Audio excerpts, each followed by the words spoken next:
Эпізод 3. Клопат Паўці і этыка Тамаша Хурдзіча. Вылітая ў твар вада прывяла Паўлінку ў прытомнасць. Яна расплюшчыла вочы і ў жаху глядзела на свайго каханка. Баран моцна перавязваў плечо, каб спыніць кроў, што цякла з глыбокай раны каля локця. Пасля ручніком закруціў саму рану. Ён апрануў фрэнч, узяў шапку і, не зірнуўшы на Паўлінку, выйшаў з майстэрні. Паўця нейкі час ляжала, мяркуючы, што баран зараз вернецца, але калі яго не было ўжо доўга, яна паднялася і пайшла ў свой пакой. Зірнула ў люстэрка і адступіла ў жаху. Твар, шыя і грудзі былі залітыя крывёю. Хутка, аднак, яна супакоілася, бо згадала, што гэта кроў палюбоўніка. Толькі вылаялася. «Пачакай у мяне, бандзюган, я табе гэтага не дарую, успомніш у мяне». У той дзень баран дадому не вярнуўся. Начаваць ён таксама не прыйшоў. Назаўтра Паўлінка, пабачыўшы Яся, спытала ў таго пра Аліка, але хлопец нічога пра яго не ведаў. На чацвёрты дзень з раніцы Паўлінка элегантна адзелася, апранула каракулі палітончык і пайшла да баляў. Дарогаю яна разважала, што рабіць. Можа, Алік мяне кінуў, а можа, папаўся? Хутчэй папаўся. Паўлінка не хацела змірыцца з думкай, што Алік мог бы яе кінуць. У баляў Паўця наслухалася шматлікіх захопленых водгукаў аб багацці і харастве свайго строя. Гэта яе вельмі пацешыла. Яна вярталася дамой позна. Аліка не было. Уначы Паўлінка не спала, разважала пра свой лёс і думала, што рабіць. Згадала Толіка, які быў для яе ўзорам выхаванасці і элегантнасці, і вырашыла пайсці да яго параду. Калі Алік не вернецца, то, можа, ён возьме мяне да сябе. Крыху грошай яна збірала, дарагіх рэчаў у мяне шмат. Мы падкрылі большую царульню. Мяне б яму саромецца не давялося, я ж такая прыгожая. Алік па мне вар'яцеў, чым я Толіку не пара. Я таксама магла б чытаць розныя кнігі і прыгожа гаварыць. Паўця расплылася ў мроях і заснула. Назаўтра Паўлінка адзелася як найпрыгажэй і пайшла да Толіка. Праходзячы міма цырульні, яна заўважыла, што кліентаў унутры няма. Таму з мілай усмешкай і проста такі ззяючы яна ўвайшла ў сярэдзіну. «Толічак, каханы, даруй, што я ў табе так даўно не была, столькі справаў!» Паўця не паспела скончыць. Толічак, які падчас уваходу Паўлінкі раскладваў у шафе сурвэткі, замёр на месцы. Перапуджанымі вачыма ён глядзеў на жанчыну. Урэшце ганарыста выпнуў грудзі, падняў угару падбароддзе і пагардліва ўказаў пальцамі на дзверы. «Зрабіце ласку, шаноўная пані! Вымятайцеся адсюль прэч! Зразумела?» Паўлінка, аднак, не зразумела. «Толічак, што ты гаворыш? Апамятайся!» У кутках вуснаў цырульніка з'явілася пена. «Прэч!» – істэрычна закрычаў ён. «Будзе мне тут кожная курва ў прыстойную установу лезці! Прэч, бо паклічу паліцыю!» Паўлінка зразумела, што гэта не жарт. Пагатоў Толік падскочыў да яе і зусім не па-гразку выпхнуў за дзверы. «Прэч!» – крыкнуў ён на развітанне. «Каб я цябе тут больш не бачыў, лафіндра!» Выціраючы хустачкай слёзы з твару, Паўлінка вярнулася дадому. Там яна доўга плакала. Ейны Толічак, ейнае боства, ейная мроя, ейны ідэал, такі разумны, такі вучоны, і так з яе абышоўся. Паступова яна пачала адчуваць да яго нянавісць. Міналі гадзіны, і з хаосу думак і пачуццяў Паўця вычаліла адзіную праўду. Алік, аднак, заўжды ставіўся да мяне нашмат лепш. Ён мог пабіць мяне тады, нават і забіць мог, але ён ударыў нажом не мяне, а сябе. І ўсё праз гэтага падлюгу. Можа, Алік з роспачы жыцця сябе пазбавіў? І што мне, беднай, рабіць? Ён цяпер, можа, ніколі не вернецца, а павінен быў купіць мне залаты гадзіннік. Якая я няшчасная. Мінуў тыдзень, але Алік не вяртаўся. Паўлінка не ведала, што рабіць. Урэшце, у скрайняй роспачы яна пайшла да бацькі. Бацькоў яна застала за абедам. Убачыўшы дачку, Тамаш Хурдзіч насупіў густыя бровы. «Ну, чаго трэба?» З вачэй Паўлінкі паліліся слёзы. «Татачка, я такая няшчасная!» «Чаму ж гэта, га? Сама на бацьку нацкавала гэтаму даўгілу. Сама за ім паляцела, а цяпер няшчасная!» Тамаш агледзеў пакой. Ён шукаў вяроўку. Пасля зірнуў на дачку, і ў ягонай галаве загарэлася думка. «Як лупцаваць бабу ў каракулевым паліто?» «Дык чаго табе?» – цвёрда адсёк Хурдзіч. «Я да мамусі», – жаласна ўздыхнула Паўдзя. «Сюды ідзі!» – прарыпаў Хурдзіч. «А вы вон!» Стася і Юлік як найхутчэй выйшлі з пакоя. Паўця паслухмяна села за стол і моўчкі раняла слёзы. «Но!» – буркнуў Тамаш. Заікаючыся, Паўлінка расказала бацькам пра выпадак з каханкам, што з рэўнасці ён закаціў ёй скандал і рубануў сабе нажом. Пра Толіка, натуральна, яна ані словам не згадала. Пасля баран кінуў яе і цэлы тыдзень не вяртаецца дадому. Хурдзіч з каменным тварам і крытычна прыжмуранымі вачыма глядзеў на дачку. Калі яна замаўчала, ён знянацку адгукнуўся спакойным голасам, чым вельмі здзівіў жонку і дачку. «Я ведаю, што гэта злодзей, а злодзей спрытнюгі. Трэба было трымацца за яго і даіць як тую карову, а не распутнічаць з кудлам. Я думаў, што ты маеш крыху майго розуму. А ён, відаць, хоць і злодзей, але дурны, бо тады б цябе нажом шаргануў. Мабыць, аслеп ад кахання і такое выкінуў. З такім можна ў золаце хадзіць. А што ты цяпер маеш?» «Сукенкі ў мяне прыгожыя ёсць, бялізны, пярсцёнкі, каракуль», – апраўдывалася крыху падбадзёраная Паўця. «А форсы ў цябе колькі?» «Крыху ёсць». «Крыху ёсць», – перадражніў яе бацька. «Зараз як здзяру з цябе гэтыя каракулі адлупцую, то набярэшся розуму. Была ў цябе залатая жыла, так трэба было яе шанаваць». Паўця толькі плакала. «Ты мне смаркі не размазвай!» – павысіў голас Тамаш. «А калі я цябе розуму вучу, то уважліва слухай і запамінай. Гэты твой фрукт вернецца, гэта дакладна. Ідзі дадому і чакай. Як вернецца, то падлашчвайся да яго, пусці пыл у вочы і цягні, што толькі можна. З каго дзерці скуру, як не са злодзея. Толькі трэба з розумам.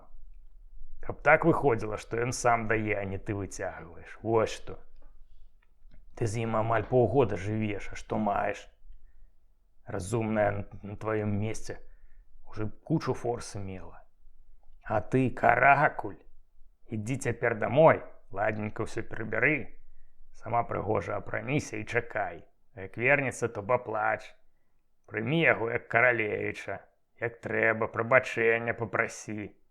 Падлабунься, калені пакажы, як сядаць будзеш, да цыцак прыцісні. Сама ведаеш, чым сука кабеляй возьме. Галоўнае, даглядай яго, каб галодны не быў, каб меў што любіць, пытай пра здароўе. А сама думай, здохні, халера. Такім ладам не толькі форсу, але і скуру з яго спусціш.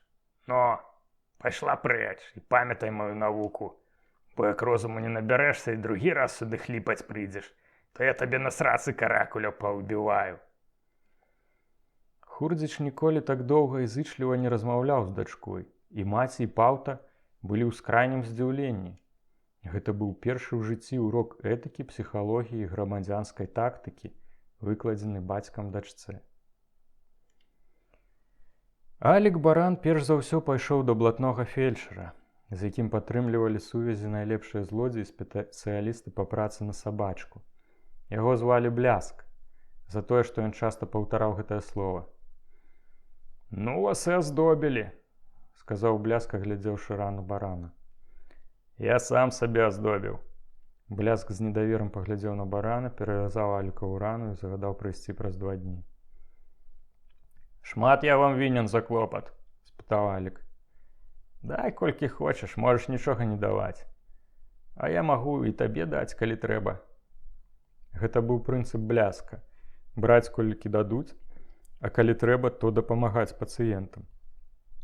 Як выявілася, гэтат метад быў добры тым, што ўдзячныя пацыенты, якіх ён пры неабходнасці лячыў задарма, калі здабывалі гатоўку, шчодра адплачвалі свайму дабрадзею. Такім чынам Бляск здабываў грошы і сэрцы. Бляск быў дзіўным тыпам, маленькі, лысавы, гадоў каля 50, але выглядаў ён нашмат старэйшым. Твар шэры, быццам абцянуты брудным брызентам. І з гэтага брыднага твару глядзелі добрыя дзіцячыя вочы. Бляск некалькі быў вайсковым фельчарам у Сібіры. Потым за нейкія там справы трапіў у турму, пасля амністыі яго каменсавалі. Ён прайшоў усю Сібір, быў у Маньчжурыі і Кітаі. Урэшце прыехаў у Мінск з дачкой ссыльнага, з якой ажаніўся. Жонка ягоная памерла ў 1910 годзе. Бляск быў вядомы сярод беднаты ва ўсім горадзе. У яго не было права весці практыку, але да яго звярталіся ва ўсіх цяжкіх выпадках, і Бляск дапамагаў там, дзе лекары апускалі рукі. Магчыма, у гэтым было шмат удачы. Мяркую, вялікае значэнне тут мела ўнушэнне, бо Бляск лячыў і замовамі. Ён абследаваў хворага вельмі старанна, часам па некалькі разоў, урэшце даваў лекі, якія сам гатаваў, пераважна з зёлак. Бляск ваўчуком змагаўся з найцяжэйшымі хваробамі кішэчніка, печені і страўніка. Серай з зёлкамі цалкам паспяхова і хутка лячыў язву, хваробы скуры і абмен рэчываў. На сухоты прапісваў даўжэйшае піццё выцяжак саломы, якая гатавалася гадзінамі, алоэ і мёду. Вапну здабываў з тоўчанага на муку яечнага шкарлупіння. Часам карыстаўся дзіўнымі і рызыкамоўнымі сродкамі. Напрыклад, некалькі разоў вылікаў цяжкае запаленне лёгкіх простым абкладаннем хворага кіслай капустай. Пасля працэдуры даваў піць гарэлку і гарбату. Не было такога выпадку, каб Бляск адмовіў дапамозе, нават калі гэта было незаконна. Аднойчы яго паклікалі да дочкі мясцовага саноўніка, якая шмат гадоў ездзіла па санаторыях і модных лякарнях. Яна хварэла на адсутнасць апетыту, бессоння, кепскі абмен рэчываў і нервы. Бляск старанна абследаваў хворую і сур'ёзна сказаў: «Калі ласка, цягам першага месяца лячэння наогул не ешце мяса. Далей так. Апошні прыём ежы можа быць не пазней, як за 4 гадзіны перад сном. Акрамя гэтага, штодня з раніцы вы павінны галяком паўгадзіны хадзіць на карачках па садзе або па добра праветраным пакоі. А непасрэдна перад сном прашу вас прымаць 15-хвілінную гарачую ванну. Лекі я дашлю вам заўтра. Калі ласка, прымайце сталовую лыжку перад кожным прыёмам ежы». Гэта была моцная палынаўка. Саноўнічыха была крыху шакаваная такімі рэкамендацыямі лекара, але ўпэўненасць і сур'ёзнасць Бляска так на яе паўздзейнічалі, што хоць і з пэўным недаверам, але ўказанні яна выконвала. Праз месяц Бляск наведаў сваю пацыентку. Выявілася, што паненка да свайго вялікага задавальнення згубіла ў вазе некалькі кілаграмаў, добра спала і да яе вярнуўся апетыт.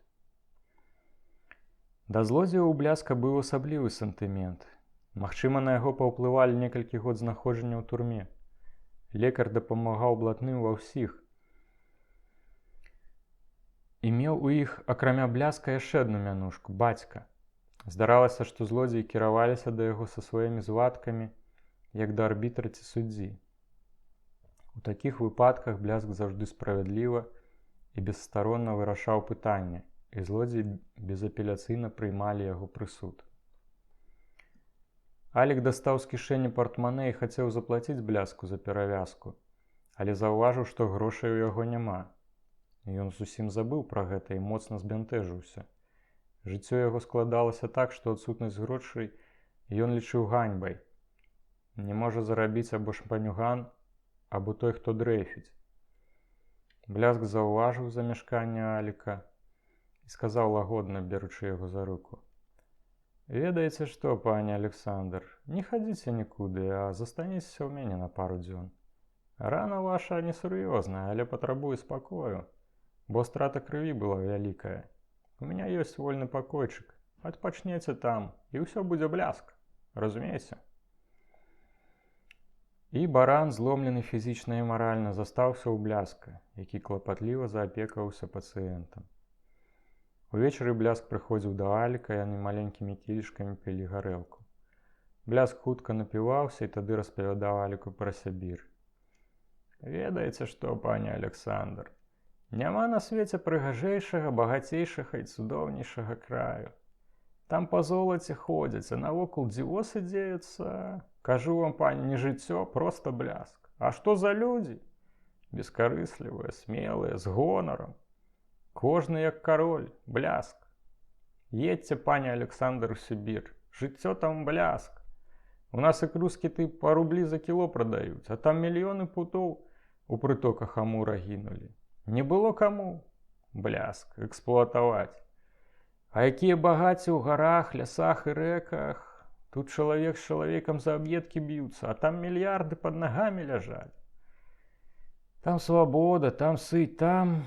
Эх, бляск, бляск. Мёд там бочкамі, масла бочкамі, футра задарма, звярыны мноства. А зямля? Абы як заарэж, пшаніца, што тое золата. Сяляне быдла не лічаць. Коней сотнямі і тысячамі ганяюць. Рыбы ў азёрах ажно густа. На чацвёрты дзень побыту Аліка ў Бляска да фельчара прыйшоў Філіп Лысы. Ён прывітаўся і, пранізліва пазяхаючы, сказаў быццам бы абыякава: «Хачу з вамі, бацюхна, параіцца ў справе валасоў. Мажу рознымі мазямі столькі гадоў. Кучу форсы страціў і нічога». Філіп пазяхнуў. «Што б з гэтым зрабіць?» «Перастаць мазаць.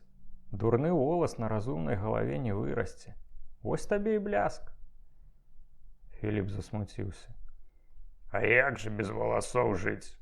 Людзі смяюцца». «Вось жаба ўся без валасоў, а 100 год можа жыць, і ніхто не смяецца. Бляск і ўсё тут. Я таксама без валасоў і не перажываю зусім. Гэта ж не без ног, не без рук, не без вачэй. Ну...» «Вядома», – пазяхнуў Філіп. «Але чаму так адбылося?» «Кроў не даходзіла, таму карэнчыкі павыпадалі. Цяпер гамон. Як пачалі выпадаць, то быў спосаб. Было б бляск. Расчэсваць, масіраваць, алкаголь уціраць, рамонкам мыць. Час ад часу цёплай вадой з соллю мачыць. Цяпер пра тое не варта і думаць. А ўсе мазі і ласьёны – хвальба без глянцу». У пакой увайшоў баран. «Здароў, мангол!» – здзівіўся Філіп, але адразу ж замяў здзіўленне шырокім пазяханнем. «Паніч другі дзень цябе шукае», – сказаў Філіп, сціскаючы барана ў руку. Панічам у зладзейскім свеце называлі Яся. «Што з табою здарылася?» – пытаў далей Філіп, глядзячы на перавязаную Алікаву руку. «Нічога такога», – адвязаўся ад яго Алік. «Бацька мяне ў момент вылікуе». «А чаму дома не лікуешся? Шухер быў?» – дапытваўся Філіп. «Так, толькі не кажы нікому, дзе я, толькі панічу. Вось, дай яму гэты фінгер, хай прадасць і форсу мне прынясе».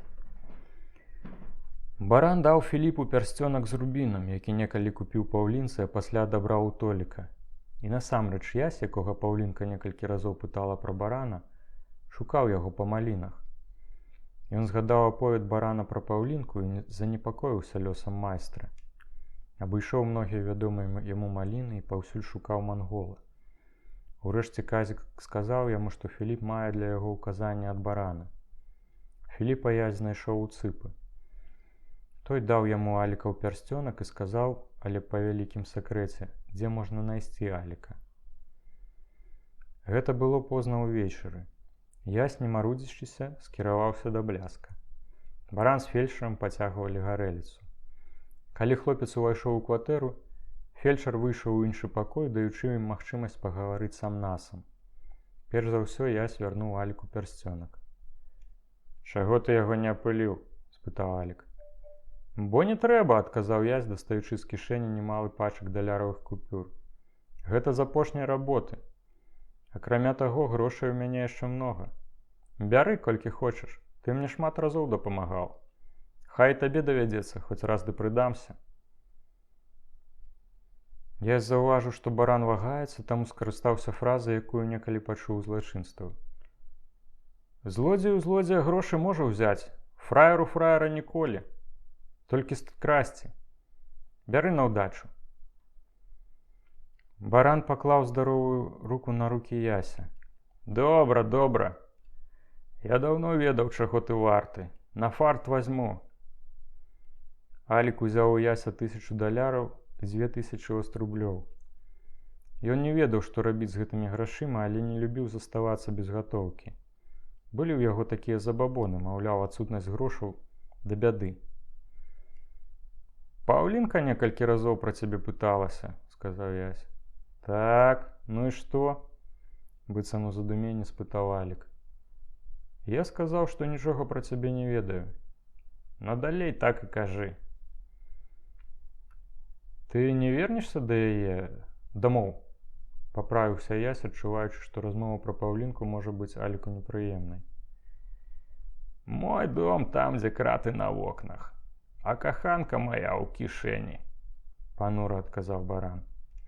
А пасля кароткага маўчання сказаў ціха, абыякава: «Злодзей ніколі не павінен жыць з фраеркай, бо яна яму здрадзіць, або ў кіш запакуе, або кроў з яго высмакча, што тая п'яўка».